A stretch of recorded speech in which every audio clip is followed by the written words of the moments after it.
3 cabinet బెర్తులను భర్తీ చేశారు. అదే ఊపులో ఇన్ఛార్జ్ మంత్రులను మార్చారు. అందులో 3 ఏ జిల్లాకు ఇన్ఛార్జ్ మంత్రులుగా నియమించని సీఎం మరో 3 మాత్రం వేరే జిల్లాలకు ఇన్ఛార్జ్ మినిస్టర్లుగా మార్చారు. కొత్తగా కేబినెట్లో చేరిన 3కి 3 జిల్లాల బాధ్యతలు ఇచ్చారు. ఇన్ఛార్జ్ మంత్రులుగా ఉన్న ఆ 3 ఎందుకు తప్పించినట్లు? కేబినెట్లో చేరిన 3 మంత్రులకు అవకాశం ఇస్తూ సీనియర్ మంత్రులను పక్కన పెట్టడానికి కారణం ఏంటి? జిల్లా ఇన్ఛార్జ్ మంత్రుల మార్పు వెనుక రీజన్ ఏంటి? 3 సీనియర్లను ఎందుకు పక్కకు పెట్టినట్లు? మరో 3ని వేరే జిల్లాలకు ఇన్ఛార్జ్ గా వేయడం ఏంటి? ఇన్ఛార్జ్ మంత్రులకు వర్గ విభేదాలు తలనొప్పిగా మారాయా? తెలంగాణలో సీఎం రేవంత్ రెడ్డి పగ్గాలు చేపట్టిన తర్వాత పాత సాంప్రదాయాన్ని మళ్లీ తీసుకొచ్చారు. ఉమ్మడి రాష్ట్రంలో జిల్లాలకు ఇన్ఛార్జ్ మంత్రులను నియమించేవారు. ఇన్ఛార్జ్ మినిస్టర్ల ఆధ్వర్యంలో డెవలప్మెంట్ కార్యక్రమాలు స్పీడప్ అయ్యేవి. కానీ తెలంగాణ వచ్చాక ఈ సాంప్రదాయాన్ని పక్కన పెట్టారు. గత 10 ఏళ్లుగా లేని ఇన్ఛార్జ్ మంత్రుల పాలనకు సీఎం రేవంత్ రెడ్డి మళ్లీ మొదలు పెట్టారు.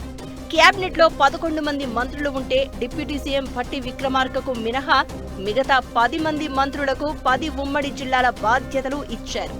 ఈ ఏడాదిన్నర కాలంగా ఇన్ఛార్జ్ మంత్రి ఆధ్వర్యంలో ఆయా జిల్లాల్లో కార్యక్రమాలు చేపట్టారు.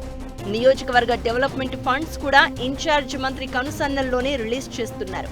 ఇలా ప్రతి కీలకమైన పనికి ఇన్ఛార్జ్ మంత్రి ఆమోదం ఉండడంతో ఆ పోస్టుకు ఫుల్ ప్రయారిటీ పెరిగింది. మొత్తం 10 ఉమ్మడి జిల్లాలకు 10 మంది మంత్రులకు ఇన్ఛార్జ్ మంత్రిగా బాధ్యతలను సీఎం రేవంత్ రెడ్డి అప్పగించారు.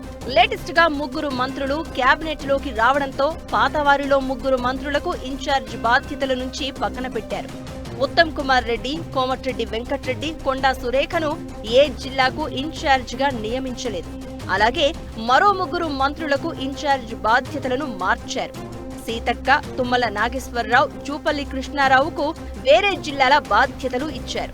అయితే 3 మంత్రులకు ఏ జిల్లా బాధ్యతలు ఇవ్వకుండా ఎందుకు పక్కన పెట్టారు అనేది పొలిటికల్ సర్కిల్స్ లో చర్చనీయాంశంగా మారింది.